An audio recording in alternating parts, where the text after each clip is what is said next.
मंच पर विराजमान श्रीमान प्रफुल्ल पटेल, सांसद श्री विनोद सोनकर, सांसद बहन कलाबेन, जिला परिषद की अध्यक्षा निशा भवर जी, भाई राकेश सिंह चौहान जी, मेडिकल जगत के साथियों, अन्य महानुभाव और विशाल संख्या में पधारे हुए मेरे प्यारे भाइयों और बहनों, केम छो बधा? सुखमा,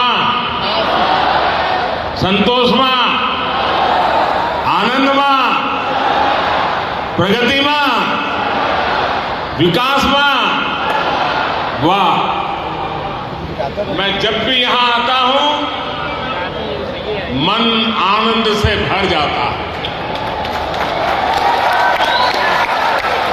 दमन, दीव, दादरा और नगर हवेली की विकास यात्रा को देखना भी मेरे लिए बहुत ही सुखद होता है।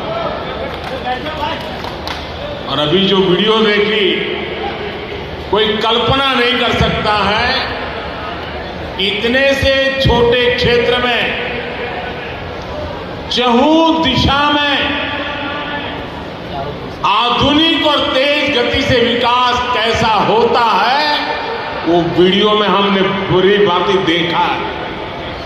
साथियों, इस क्षेत्र की एक बड़ी विशेषता, अब हमारा सिलवासा पहले वाला नहीं है। ये हमारा सिलवासा अब कॉस्मोपॉलिटन हो गया है। हिंदुस्तान का कोई कोना ऐसा नहीं होगा जिसके लोग सिलवासा में न रहते हो। आपको अपनी जड़ों से प्यार है, लेकिन आधुनिकता को भी उतना ही अपनत्व देते हैं। इस केंद्र शासित प्रदेश की इस खूबी को देखते हुए केंद्र सरकार अलग अलग स्तरों पर तेजी से काम कर रही है। यहां पर अच्छी क्वालिटी का इंफ्रास्ट्रक्चर हो, अच्छी सड़कें, अच्छे पुल हो, यहां अच्छे स्कूल हो, वाटर सप्लाई बेहतर हो, इन सभी पर केंद्र सरकार का बहुत जोर है।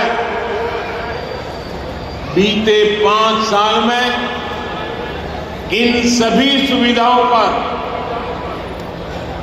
5500 करोड़ रुपए, 5,500 करोड़ रुपए से ज्यादा खर्च किए गए। बिजली बिल से जुड़ी व्यवस्था हो, सारी स्ट्रीट लाइट को एलईडी से जगमगाना हो, ये क्षेत्र तेजी से बदल रहा है। यहां door to door waste collection की सुविधा हो, या फिर 100% वेस्ट प्रोसेसिंग, ये केंद्र शासित प्रदेश सभी राज्यों को प्रेरणा दे रहा है। यहां जो नई इंडस्ट्रियल पॉलिसी लाई गई, वो भी यहां औद्योगिक विकास बढ़ाने में, रोजगार के नए मौके बनाने में मददगार साबित हो रही है। आज एक बार फिर मुझे लगभग नए 5,000 करोड़ रुपए के प्रोजेक्ट का शुभारंभ करने का अवसर मिला। ये project health, housing, tourism, education और अर्बन डेवलपमेंट से जुड़े हैं। इससे ईज ऑफ लिविंग बढ़ेगी, इससे ईज ऑफ टूरिज्म बढ़ेगा, इससे ईज ऑफ ट्रांसपोर्टेशन बढ़ेगा और इससे ईज ऑफ बिजनेस भी बढ़ेगा। साथियों, आज मुझे एक और बात की बहुत खुशी है। आज जिन प्रोजेक्ट्स का लोकार्पण हुआ है उनमें से कई का शिलान्यास करने का सौभाग्य आप सबने मुझे ही दिया था। लंबे समय तक हमारे देश में सरकारी प्रोजेक्ट्स सालों साल तक लटकते थे, अटकते थे, भटकते थे। कई बार तो शिलान्यास के पत्थर भी पुराने होकर के गिर जाते थे, लेकिन प्रोजेक्ट पूरे नहीं होते। लेकिन पिछले 9 वर्षों में हमने देश में एक नई कार्यशैली विकसित की, नया वर्क कल्चर लाए।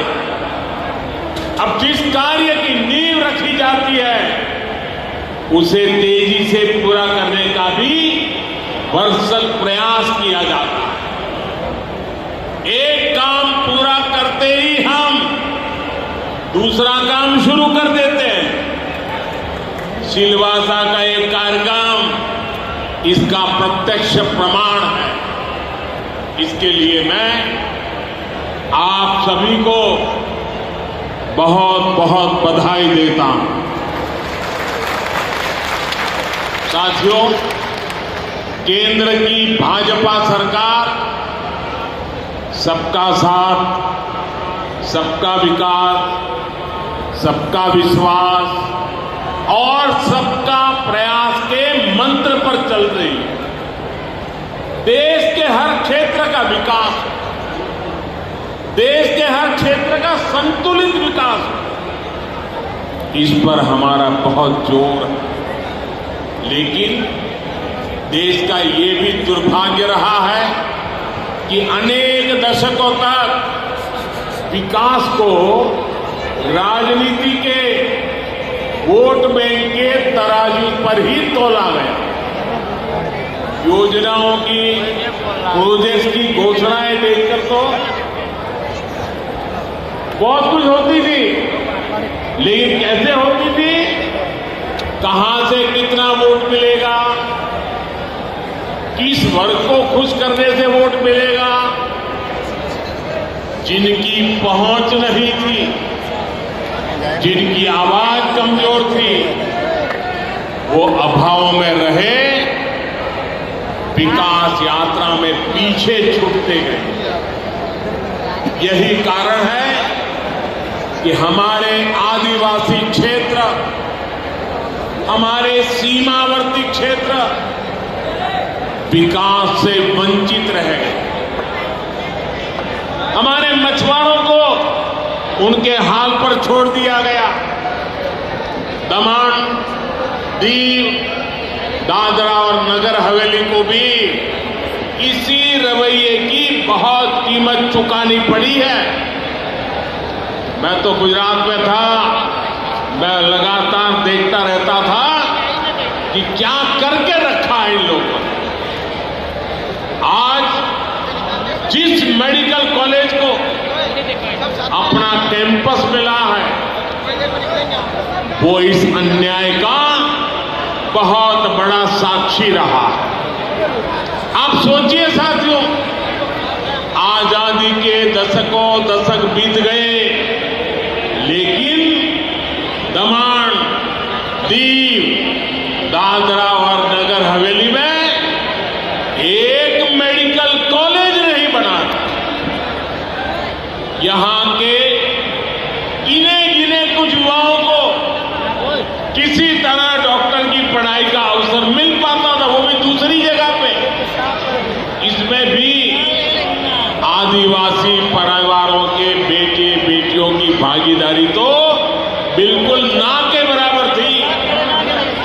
जिन्होंने दशकों दशक तक देश पर शासन किया, उनको यहां के युवाओं के साथ हो रहे इस भयंकर अन्याय की चिंता कभी भी नहीं हुई। वो समझते थे इस छोटे से केंद्र शासित प्रदेश का विकास करके उन्हें कुछ हासिल नहीं होगा। वो आपके इस आशीर्वाद का मूल्य कभी समझ ही नहीं पाए।